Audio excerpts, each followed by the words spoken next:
Hello everybody, कैसे हैं आप लोग। आई होप आप सभी लोग अच्छे होंगे, सेफ होंगे और अच्छे से पढ़ाई कर रहे होंगे। This is Ruchika and welcome to my channel. So आज हम कंटिन्यू करेंगे first chapter of Indian economic development. और जैसा कि आपको नज़र आ रहा है, अभी हम पढ़ने वाले हैं occupational structure on the eve of independence. इससे पहले हम बहुत सारे टॉपिक्स कवर कर चुके हैं। हमने स्टार्ट किया था कि कॉलोनियल रूल, जो ब्रिटिश रूल है, वो कहाँ से स्टार्ट हुआ था, उन्होंने कैसे कैसे हमारे अलग अलग सेक्टर्स को एक्सप्लॉइट किया, like agriculture sector, foreign sector और आपका इंडस्ट्रियल सेक्टर। हमने डेमोग्राफिक प्रोफाइल के बारे में भी पढ़ा, ठीक है, कि कितना लिटरेसी रेट उस वक्त था और अभी है, कितना बर्थ रेट, डेथ रेट उस वक्त था और इतना है, पॉपुलेशन, ये सारी चीज़ें हमने अच्छे से समझ ली हैं, राइट, पिछले लेक्चर तक। और ये हमने 2 वीडियोस में कवर कर लिया। अगर आपने वो दोनों वीडियोस नहीं देखे हैं अभी तक, सो आई रिक्वेस्ट यू कि आप वो भी देख लो, जिससे आपको सारी क्लैरिटी हो जाएगी, राइट। और बाकी हम वन शॉट में एक साथ में कवर कर ही लेंगे, तो कोई टेंशन की बात है नहीं। नोट्स आपको टेलीग्राम पे मिल जाएंगे। पूरे चैप्टर का, आज चैप्टर खत्म हो जाएगा, उसका कंबाइंड एक PDF आपको मिल जाएगा टेलीग्राम ग्रुप पर। तो आपने अगर अभी तक उसको ज्वाइन नहीं किया है, so do join it right now. आपको लिंक डिस्क्रिप्शन में मिल जाएगा। और अभी हम स्टार्ट करते हैं हमारा आज का टॉपिक, यानी कि occupational structure on the eve of independence. यानी कि ऑक्यूपेशनल स्ट्रक्चर मतलब कि हमारी जो वर्किंग पॉपुलेशन थी इंडिया में, इंडिपेंडेंस के टाइम पे, राइट। तो 1951 के आसपास, 1947 में हमको इंडिपेंडेंस मिला, उसके बाद 1951 के आसपास 1950s में जो हमारा ऑक्यूपेशनल स्ट्रक्चर था वो कैसा था, यानी कि जो हमारी वर्किंग पॉपुलेशन थी वो किस किस सेक्टर में कितनी कितनी थी। साफ साफ देखो नज़र आ रहा है यहाँ पे। अगर हम प्राइमरी सेक्टर की बात करें तो प्राइमरी सेक्टर में आपका 72.7%, यानी कि ऑलमोस्ट 75% कह सकते हो आप, प्राइमरी सेक्टर में हमारी वर्किंग पॉपुलेशन थी। दूसरा आता है हमारे पास सेकेंडरी सेक्टर, यानी कि उसमें 10.1% और टर्शरी सेक्टर में आपका 17.2%। तो अगर हम सेकेंडरी और टर्शरी की बात करें तो इन दोनों को कंबाइन करके ऑलमोस्ट 25% और प्राइमरी सेक्टर में अकेले में 75%। देख रहे हो कितना ज़्यादा डिफरेंस है। यानी कि प्राइमरी सेक्टर पर लोग ज़्यादा डिपेंडेंट थे अपने लाइवलीहुड के लिए, अपनी इनकम के लिए। प्राइमरी सेक्टर क्या होता है, हमने पढ़ा होगा, आप लोगों ने इकोनॉमिक्स में पढ़ा हुआ है। प्राइमरी सेक्टर हम कहते हैं किसको, प्राइमरी होता है हमारा एग्रीकल्चर सेक्टर, ठीक है। फिर हम अगर बात करें हम सेकेंडरी सेक्टर की, तो सेकेंडरी सेक्टर हम किसे कहते हैं, सेकेंडरी सेक्टर होता है हमारा industrial sector, right, manufacturing sector या फिर इंडस्ट्रियल सेक्टर जिसे आप कह सकते हो। और अगर हम बात करें टर्शरी सेक्टर की, तो टर्शरी सेक्टर हमारा कहलाता है सर्विस सेक्टर, जिसमें कि हम सर्विसेज प्रोवाइड करते हैं, राइट। तो प्राइमरी सेक्टर में अकेले में 75% और इन दोनों को कंबाइन करके आपका 25%। तो ज़्यादातर जो हमारी जनता थी, वर्किंग पॉपुलेशन थी, उसका 75% एग्रीकल्चर पे ही डिपेंडेंट होता था।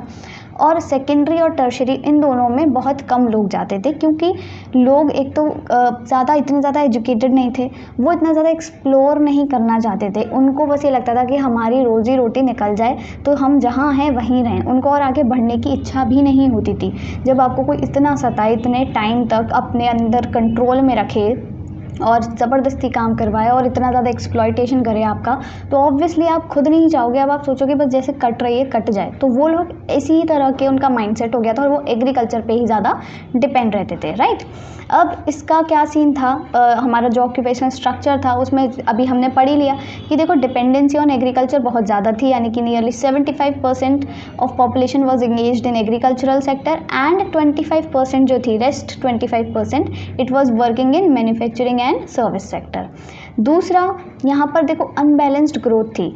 जो हमारे तीनों सेक्टर्स हैं, अगर वो तीनों सेक्टर्स में ऑलमोस्ट बराबर पॉपुलेशन हो तो हमारी जो ग्रोथ है वो बैलेंस्ड होगी। पर यहाँ पे क्योंकि एग्रीकल्चर सेक्टर का प्रीडोमिनेंस था, वही सबसे ज़्यादा अपने मतलब पॉपुलेशन को एम्प्लॉयमेंट दे रहा था, ठीक है, वहाँ पर ही ज़्यादा पॉपुलेशन एम्प्लॉयड थी। तो जो ग्रोथ हमारी हो रही थी it was unbalanced. Manufacturing sector और सर्विस सेक्टर की तो ग्रोथ ही नहीं हो रही थी, सिर्फ एग्रीकल्चर ही ग्रो कर रहा था, वो भी मरा गिरा सा ग्रो कर रहा था, क्योंकि तभी हमको इंडिपेंडेंस मिली थी। तो यहाँ पे क्या था, ग्रोथ अनबैलेंस थी, क्योंकि इक्वली डेवलप नहीं हो रहे थे तीनों ही आपके सेक्टर्स, और क्या था, प्रीडोमिनेंस थी एग्रीकल्चर सेक्टर की। नेक्स्ट आता है रीजनल वेरिएशन।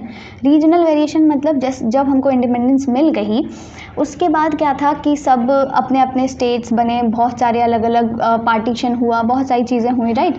तो कुछ स्टेट्स तो ऐसे थे जो एग्रीकल्चर से और अलग जगह शिफ्ट हो गए, जैसे कि कुछ स्टेट्स यानी कि जिसमें आंध्र प्रदेश हो गया आपका, केरला, तमिलनाडु, महाराष्ट्र, कर्नाटका, वेस्ट बंगाल। इन्होंने क्या किया, इन्होंने एग्रीकल्चर सेक्टर से अपना जो वर्किंग पॉपुलेशन था उसको मैन्युफैक्चरिंग सेक्टर या सर्विस सेक्टर में ज़्यादा शिफ्ट किया, जिससे कि वो वाले सेक्टर्स भी उनके ग्रो करें, वहाँ पर इंडस्ट्रीज़ लगे, वहाँ पर मैन्युफैक्चरिंग हो, बहुत सारे नए नए प्रोडक्ट्स बने, इनोवेशन हो, ये सारी चीज़ें हो, यानी कि उनका जो स्टेट है वो धीरे धीरे डेवलप हो, वहाँ की जनता डेवलप हो, उनका दिमाग डेवलप हो, वो ऑल ओवर उनका डेवलपमेंट हो जाए। तो इन लोगों ने, इन स्टेट्स ने क्या किया, जैसे कि कौन से साउथ के कुछ आंध्र प्रदेश, तमिलनाडु, कर्नाटका, केरला और महाराष्ट्र और वेस्ट बंगाल, इन लोगों ने अपनी जो वर्क फोर्स थी उसको मतलब शिफ्ट कर दिया from agriculture to other sectors.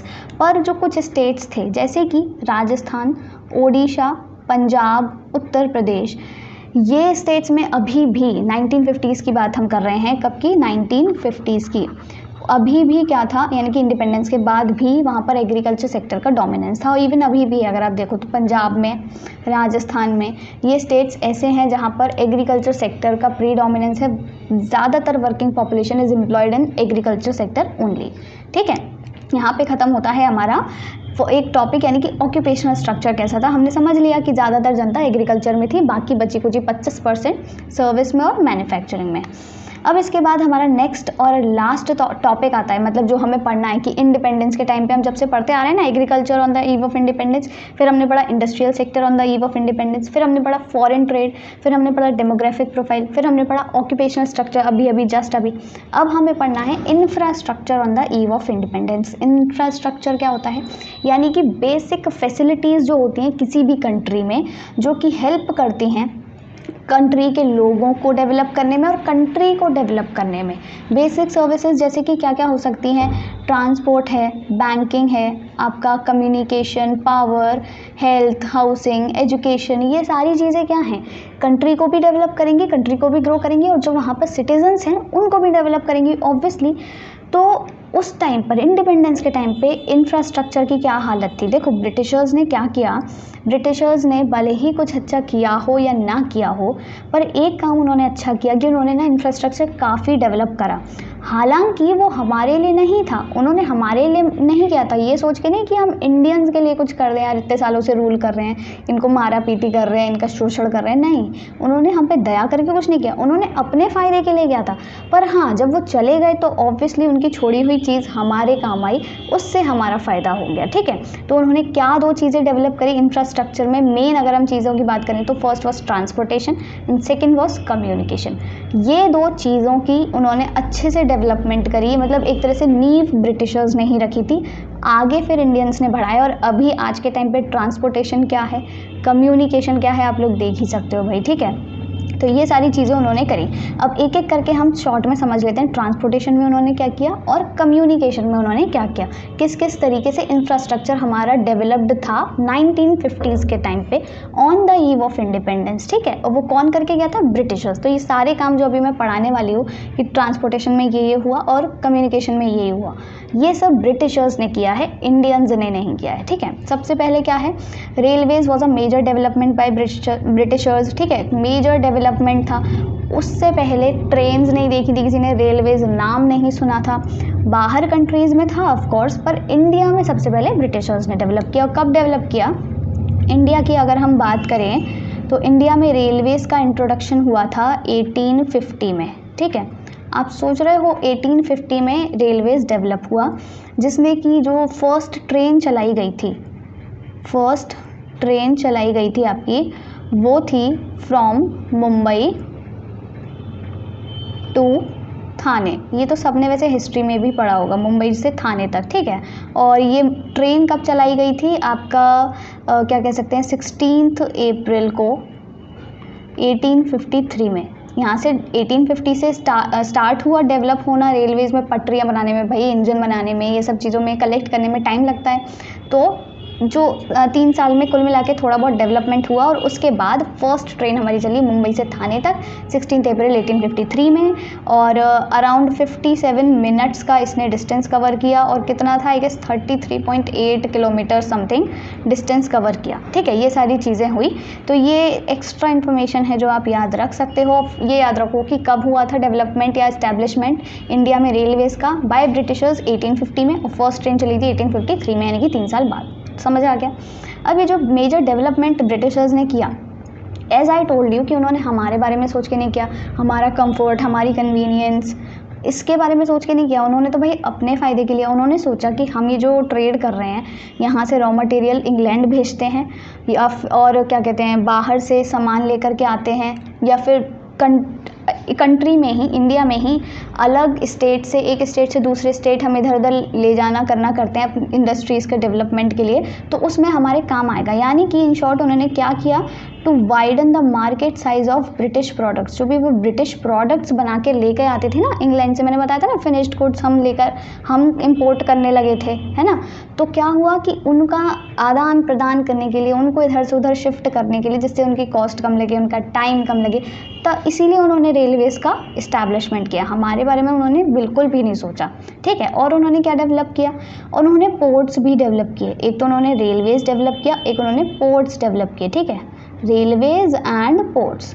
अब पोर्ट्स क्या होते हैं, वही बंदरगाह जहाँ से शिप एक कंट्री से दूसरी कंट्री, या एक आपके समुद्र से दूसरे समुद्र, एक स्टेट से दूसरे स्टेट चली जाती है।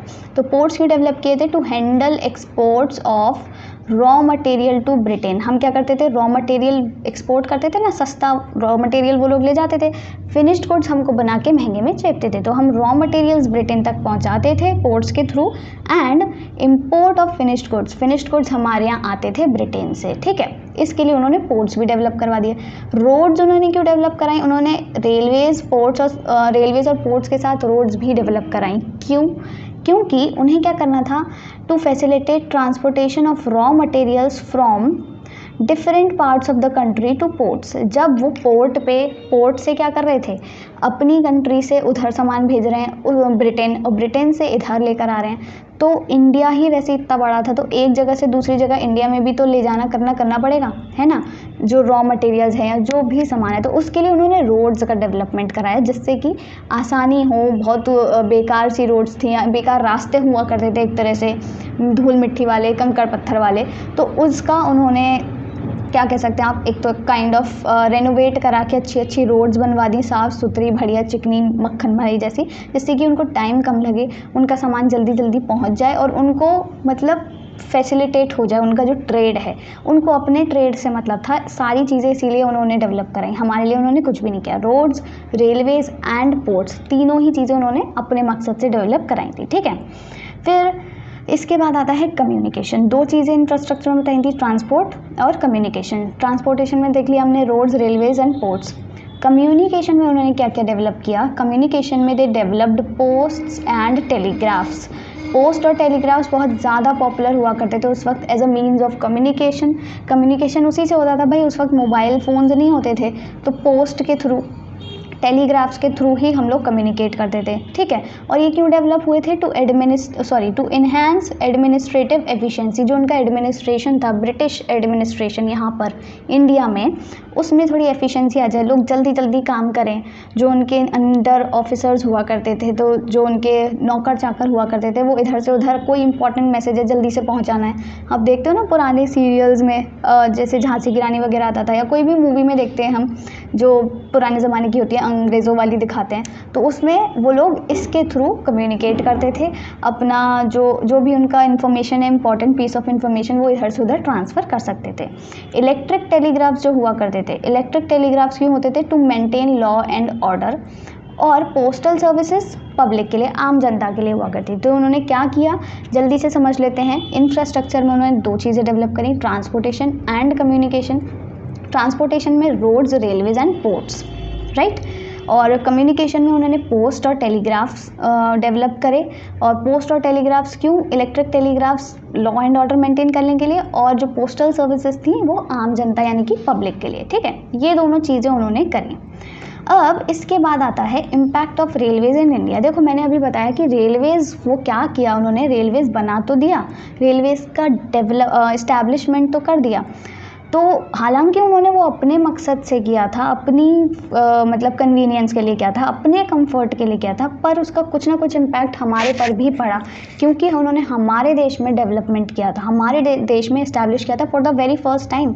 तो कोई चीज़ हमारे देश में बन रही है तो उसका इम्पैक्ट हम पर भी पड़ेगा। तो कुछ पॉजिटिव इम्पैक्ट्स भी थे और कुछ नेगेटिव इम्पैक्ट्स भी थे। पॉजिटिव इम्पैक्ट्स क्या थे? सबसे पहले कि it help people undertake long journeys. Obviously अब वहाँ पे ऐसा नहीं था कि सिर्फ अंग्रेज़ लोग ही उससे जर्नी कर रहे हैं, कुछ अमीर लोग भी होते थे इंडिया में भी, तो उस टाइम पे वो लोग भी अलाउड थे टू अंडरटेक लॉन्ग जर्नीज़। तो वो उनका रास्ता कम हो गया, मतलब टाइम कम लगता था उनको, जल्दी वो लंबी जर्नीज़ कवर कर लेते थे। वरना आपने देखा होगा पहले की सीरियल्स वगैरह में दिखाते हैं कि सिर्फ घोड़े पर बैठ के जाते थे राजा महाराजा, है ना, तो उससे बहुत टाइम लगता था। तो रेलवे से एक तो ये हेल्प हो गई। दूसरी हेल्प क्या हुई कि it help in long distance movement of goods. Obviously कोई बहुत सारा सामान लेके जाना है, बहुत लंबी चौड़ी जगह पर लेके जाना है, तो उससे क्या हुआ, ये फैसिलिटेट हो गया कि भाई फटाफट से ट्रेन में रखो, ले करके जाओ, पहुंच जाएगा, तो जल्दी से हो जाता था। और दूसरा क्या हुआ, तीसरा चीज़ कि facilitated expansion of domestic market. इससे क्या हुआ, rise in exports and imports. जैसे कि मैंने अभी बताया था, रेलवे के थ्रू क्या हुआ कि हम रॉ मटेरियल्स को एक्सपोर्ट करते थे और ब्रिटेन से या फिर और भी किसी स्टेट से हमारे इंडिया में जो फिनिश्ड गुड्स थे वो हमारे यहाँ आते थे। तो इससे क्या हुआ, हमारे एक्सपोर्ट्स और इंपोर्ट्स बढ़ने लगे, क्योंकि जब कोई नई चीज़ आ गई है तो मतलब ट्रेन जैसी चीज़ आ गई है जो पहले कभी नहीं थी, तो उससे क्या हुआ, सब कुछ आसान ही हो रहा है यार, टाइम कम लग रहा है, कॉस्ट कम लग रही है, तो ट्रेड हमारा जल्दी होगा, बहुत सारा सामान हम एक बार में पहुँचा सकते हैं, बल्क ऑफ गुड्स, और इससे हमारे एक्सपोर्ट्स भी बढ़े और इंपोर्ट्स भी बढ़े और डोमेस्टिक मार्केट का एक्सपेंशन हुआ, यानी कि हमारे जो रॉ मटेरियल्स थे वो और ज़्यादा एक्सपेंड होने लगे, उनका एक्सपेंशन हो गया। चौथी चीज़ क्या आती है, फैसिलिटेटेड कमर्शियलाइजेशन ऑफ एग्रीकल्चर। मैंने पढ़ाया था कमर्शियलाइजेशन ऑफ एग्रीकल्चर हो गया था, यानी कि ब्रिटिशर्स ने क्या फोर्स किया, जो हमारे फार्मर्स थे उनको बोला था कि इंडिगो उगाओ, तुम सिल्क, जूट, कॉटन ये सब उगाओ, अपनी फूड ग्रेन्स मत उगाओ। अब क्या हुआ, जब उन्होंने कमर्शियलाइजेशन कर दिया ऐसे, वो लोग इंडिगो और ये सारी चीज़ें फसलें उगाने लगे, तब उनको पता चला कि भाई ये जो फसलें हैं इनमें अच्छी खासी कमाई है, और उनको ना और काइंड ऑफ आप कह सकते हो कि उन्होंने बहुत ज़्यादा एक्सप्लोर किया, उनको पता चला कि ये सब चीज़ें भी उगा करके हम और कमाई कर सकते हैं अपनी, इससे उनका आउटपुट वो और बढ़ाने लगे, इससे हमारी भी थोड़ा बहुत मार्केट का एक्सपेंशन हुआ। तो कमर्शियलाइजेशन जो था वो ईजी हो गया, बना के इंडिगो, सिल्क, जूट ये बना के हम और ज़्यादा भेजने लगे, जिससे कि हमारी भी हेल्प हुई, ऑब्वियसली हमारा इनकम इंक्रीज़ हुआ, हमारा एक्सपोर्ट इंक्रीज़ हुआ, हमारा ट्रेड बढ़ा, आउटपुट बढ़ा। तो ये सारे क्या हैं, पॉजिटिव इम्पैक्ट्स हम पढ़ रहे हैं। लास्ट क्या है, faster movement of food grains across different parts of the world. Of course हमने क्या किया कि कोई भी अगर हमको फूड ग्रेन एक जगह पर कम है, दूसरी स्टेट में पहुंचाना है, तो क्या हुआ कि हम इजीली पहुंचा सकते हैं, जैसे अभी भी करते हैं, है ना।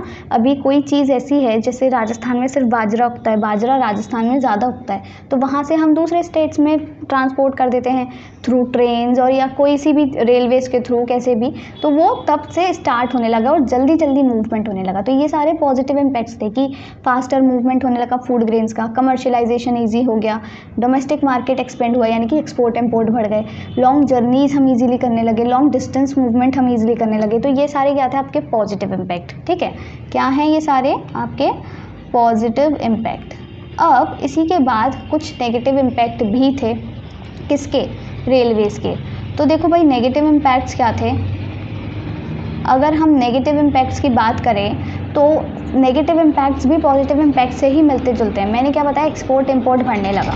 एक्सपोर्ट किसका बढ़ने लगा भाई, एक्सपोर्ट बढ़ने लगा रॉ मटेरियल का। ठीक है, हमने पढ़ा हुआ है रॉ मटेरियल हम एक्सपोर्ट करते थे।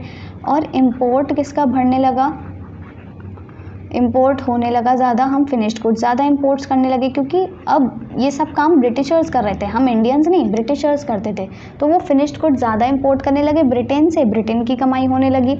इंडिया एक्सप्लॉइट होने लगा। इंडिया के जो गुड्स थे उनको कोई यूज़ नहीं कर रहा था, इंडिया के लोग अनएम्प्लॉयड रह जाते थे, ज़्यादातर एग्रीकल्चर पे ही डिपेंड रहते थे फिर, ठीक है। और साथ ही साथ उनका रॉ मटेरियल इंडिया का सस्ते में एक्सपोर्ट हो रहा था, तो उनकी कोई खासा कमाई नहीं हो रही थी।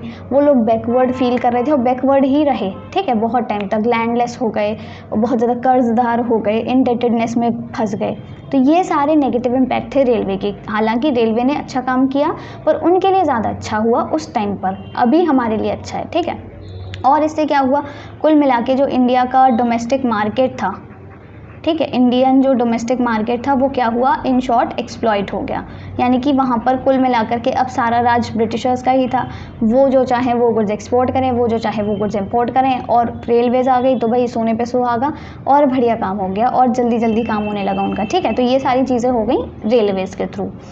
अब इसके बाद आता है पॉजिटिव कंट्रीब्यूशन ऑफ ब्रिटिशर्स, जो कि है लास्ट टॉपिक हमारे इस चैप्टर का। अब देखो, ब्रिटिशर्स ने हालांकि बहुत लूटपाट मचाई, बहुत मतलब बेकदरी कर दी इंडियंस की, बहुत ज़्यादा शोषण कर दिया, एक्सप्लॉयटेशन कर दिया, पर जाते जाते ना चाहते हुए भी वो लोग कुछ अच्छा काम हमारे लिए करके गए, ठीक है। उनका मकसद हमारे लिए अच्छा काम करना कभी भी नहीं था, पर ना चाहते हुए भी वो अच्छा काम कर गए। अब अच्छा काम क्या था ये, अगर हम अच्छे काम की बात करें, सबसे पहला आता है आपका commercial outlook of the farmers, यानी कि फार्मर्स का कमर्शियल आउटलुक मतलब क्या होता है, उन्होंने क्या किया था, हमें फोर्स कर दिया था ना कि हम कमर्शियलाइजेशन कर दें एग्रीकल्चर का, हम सिर्फ इंडिगो, जूट, कॉटन, सिल्क ये सब उगाएं। तो जो फार्मर्स थे ना, उनको मतलब आप कह सकते हो बाहरी दुनिया से उन्होंने एक्सप्लोर कराया, बाहरी दुनिया का सामना कराया। उन्हें पता चला फार्मर्स को उस टाइम कि भाई जो हम सादा सब्जी मतलब जो हम अनाज अभी उगा रहे हैं, rice, food grains, pulses, wheat, मेज़, इसमें ठीक है, इसमें हमारा घर खर्च चल जाता है, हम खा लेते हैं बैठ के, पर ये वाली जो चीज़ें हैं ना, इंडिगो विंडिगो ये सब चीज़ें, महंगी क्रॉप्स, कैश क्रॉप्स जिन्हें हम कहते हैं, इनसे हमारी एक्स्ट्रा कमाई हो सकती है। तो इसीलिए फार्मर्स को मतलब उसमें फ़ायदा दिखा। हालांकि वो एक्सप्लॉयटेशन था, पर फार्मर्स को फिर भी उसमें फ़ायदा दिखा, तो उन्होंने ये सारी चीज़ें उगाना स्टार्ट कर दिया, और जिससे कि हमारी कंट्री का आउटपुट बढ़ा, फार्मर्स की इनकम रेज हुई, उनका थोड़ा सा स्टैंडर्ड बढ़ गया। पहले जो बेकदरी हो गई थी, उनकी एक्सप्लॉयटेशन इतना हो गया था, वो थोड़ा सा स्टैंडर्ड अप हो गया, ठीक है। तो ये सारी चीज़ें फ़ायदा कर गई, कमर्शलाइजेशन जो उन्होंने किया था उससे फ़ायदा हुआ फार्मर्स को। दूसरी चीज़ क्या आती है, शिफ्ट टू मॉनेटरी इकोनॉमी। पहले हम लोग क्या करते थे, हम कौन सा होता है वो, बार्टर सिस्टम। पहले हम लोग डिपेंडेंट होते थे बार्टर सिस्टम पे। आपने पढ़ा होगा बार्टर सिस्टम में हम क्या करते हैं, गुड्स से गुड्स को एक्सचेंज करते हैं। But then we shifted to monetary exchange या फिर मॉनिटरी सिस्टम। मॉनिटरी सिस्टम में पैसे से मतलब उस टाइम पे जैसे सिक्के चलते थे, अशरफियाँ चलती थी, उससे लेन देन शुरू होने लगा, ठीक है। इससे क्या हुआ, लोगों को आसानी हो गई, ऑब्वियसली लोगों को मतलब वो जो डबल कोइंसिडेंस ऑफ बॉन्ड्स वाली चीज़ें प्रॉब्लम होती थी वो नहीं फेस करनी पड़ती थी। अगर मेरे को किसी से जूते चाहिए तो मुझे देखना पड़ेगा, अगर मुझे किसी से जूते चाहिए और मेरे पास है अनाज, तो मेरे को ऐसा इंसान देखना पड़ेगा जिसको जो अनाज खरीदना चाहता हो और जूते बेचना चाहता हो। तो ये बहुत ही हेक्टिक होता था, मतलब ये सारी चीज़ें। पर मॉनिटरी सिस्टम पे हम शिफ्ट हो गए, इससे बहुत ज़्यादा आसानी हुई, और आज आप देख ही रहे हो कितनी आसानी है, ठीक है। थर्ड आता है आपका चेक ऑन फेमाइंस। फेमाइंस क्या होता है, सूखा पड़ जाता है जहाँ, तो क्या हुआ, अब जहाँ पर सूखा पड़ जाता था या फिर भुखमरी है या फिर और भी बहुत सारी चीज़ें हैं, तो उससे क्या होता था, क्योंकि वो लोग रेलवेज़ को स्टैब्लिश कर गए थे, और हमारा जो ट्रांसपोर्टेशन, रेलवेज़ छोड़ो, ट्रांसपोर्टेशन सिस्टम जो था वो बहुत अच्छा कर गए थे, ठीक है। ईजिली हम कोई भी सामान एक जगह से दूसरी जगह ट्रांसपोर्ट कर सकते हैं, शिफ्ट कर सकते हैं। तो इससे बहुत ज़्यादा आसानी हुई कि हम लोगों को और जल्दी जल्दी हेल्प कर सकें। अगर जहाँ पर फेमाइन है, यानी कि सूखा पड़ रहा है या फिर भुखमरी है या कुछ भी है, वहाँ पे हम अनाज भिजवा सकें, फूड ग्रेन्स, पानी, ये वो जो भी ज़रूरत के रिसोर्सेज हैं, हमारे सामान हैं, वो हम इधर से उधर शिफ्ट कर सकते हैं। नेक्स्ट था आपका बेटर मीन्स ऑफ ट्रांसपोर्टेशन। अभी जस्ट हमने पढ़ा कि इतना बढ़िया ट्रांसपोर्टेशन किया। न्यू एम्प्लॉयमेंट अपॉर्चुनिटीज़, ऑब्वियसली जब उन्होंने इतना सारा डेवलपमेंट किया है ना, तो क्या हुआ, उससे एम्प्लॉयमेंट अपॉर्चुनिटीज़ भी बढ़ेंगी। भाई उन्होंने कम्युनिकेशन का इतना डेवलपमेंट किया, ट्रांसपोर्टेशन का इतना डेवलपमेंट किया, तो एम्प्लॉयमेंट अपॉर्चुनिटीज़ डेफिनेटली बढ़ी थी। लास्ट आपका आता है एफिशिएंट सिस्टम ऑफ एडमिनिस्ट्रेशन। ये बेस्ट आप कह सकते हो कंट्रीब्यूशन है ब्रिटिशर्स का टू इंडिया, पॉजिटिव कंट्रीब्यूशन। उन्होंने क्या किया, ब्रिटिशर्स जो आए थे तो वो उनका एक अच्छा खासा एडमिनिस्ट्रेशन था पूरे इंडिया पे। उस टाइम पे कह लो एक ब्रिटिशर्स थे जो राज कर रहे थे, उनका एडमिनिस्ट्रेशन बहुत ज़्यादा एफिशिएंट हुआ करता था, मतलब बहुत ज़्यादा वेल ऑर्गेनाइज्ड और सिस्टमेटिक सब कुछ हुआ करता था। तो जब वो ब्रिटिशर्स गए तो उसकी जो एक लीगेसी थी, उसकी जो एक छाप थी ना, वो छोड़ गए। और उससे हेल्प हुई हमारे जो पॉलिटिशियंस थे, हमारे जो प्लानर्स थे, हमारे जो लीडर्स थे, और उससे हेल्प लेकर के ही उन्होंने अपना आगे कारोबार शुरू कर दिया। तो आज जो आप इतना सिस्टमैटिक सब कुछ देख रहे हो वो एक ब्रिटिशर्स की ही लीगेसी है। वो अपना छाप छोड़ गए। कुछ होता है ना, जैसे अंग्रेज़ गए, हम बोलते भी हैं, कहावत भी है, अंग्रेज़ गए और पता नहीं क्या छोड़ गए, मुझे पता नहीं। तो वो ये सारी चीज़ें छोड़ गए और बहुत सारी चीज़ें हैं जो सिस्टमैटिकली वो फॉलो करते थे और हम उन्हीं की तरह से फॉलो करते आ रहे हैं। तो ये उन्हीं की बदौलत है, जिससे कि हमारे लीडर्स को, पॉलिटिशियंस को ज़्यादा मेहनत नहीं करनी पड़ी, बस उन्हीं की उसमें एडजस्ट होना पड़ा। ठीक है, तो ये सारी ही चीज़ें थी जो उन्होंने हमारे लिए अच्छी अच्छी करी। और इसी के साथ आपका ये ब्रिटिश रूल वाला पूरा चैप्टर ख़त्म होता है, जिसमें हमने पढ़ा कि What was the condition and status of Indian economy on the eve of independence। हमने क्या क्या पढ़ा, शॉर्ट में जल्दी से बता देती हूँ। सबसे पहले हमने पढ़ा कि ब्रिटिश रूल कहाँ से स्टार्ट हुआ था, राइट। कहाँ से स्टार्ट हुआ था, रॉबर्ट क्लाइव और नवाब सिराजुद्दौला के बीच एक वो हुआ था, बैटल ऑफ प्लाजे, वहाँ से स्टार्ट हुआ था, राइट। फिर उसके बाद हमने पढ़ा कि अलग अलग सेक्टर्स की अलग अलग आपका क्या कहते हैं, मतलब जो भी फील्ड्स हैं उनका क्या सिचुएशन था on the eve of independence, जैसे कि agriculture sector, industrial sector, foreign trade. फिर हमने पढ़ा डेमोग्राफिक प्रोफाइल। फिर हमने पढ़ा ऑक्यूपेशनल स्ट्रक्चर, जो हमने आज से स्टार्ट किया। फिर हमने पढ़ा इंफ्रास्ट्रक्चर। फिर उन्होंने क्या क्या हेल्प करी, मतलब रेलवेज़ के थ्रू क्या क्या हेल्प हुई हमारी, और साथ ही साथ उनका पॉजिटिव कंट्रीब्यूशन क्या रहा है ब्रिटिशर्स का, ना चाहते हुए भी। तो वो सारी चीज़ें हमने पढ़ी हैं। और इसी के साथ ये वीडियो ख़त्म होता है। अगर आपको वीडियो अच्छा लगा हो तो do give it a like and do not forget to share it with your friends, जिससे कि और भी लोग हमारे साथ जुड़ सके, उनकी भी हेल्प हो सके और वो भी अच्छे से चैप्टर रिवाइज कर सकें। और अगर आपको कोई भी प्रॉब्लम है, क्वेरी है, तो आप कमेंट कर सकते हो डेफिनेटली, या फिर मुझे इंस्टाग्राम पे टेक्स्ट कर सकते हो। वहाँ मैं पर्सनली आपको कोई भी आपका क्वेश्चन जो है वो समझा दूँगी। And do not forget to join the telegram group to access to your pdfs and notes for free of cost। आपको सारे pdfs, सारे ही नोट्स वहाँ पर मिल जाएंगे। आप अपने खुद से नोट्स बना सकते हो, पढ़ सकते हो, कभी भी रिवाइज कर सकते हो, उन्हें सेव कर सकते हो। एंड येस, अगर अभी तक आपने चैनल सब्सक्राइब नहीं किया है so do subscribe it right now. And thanks for watching, have a nice day.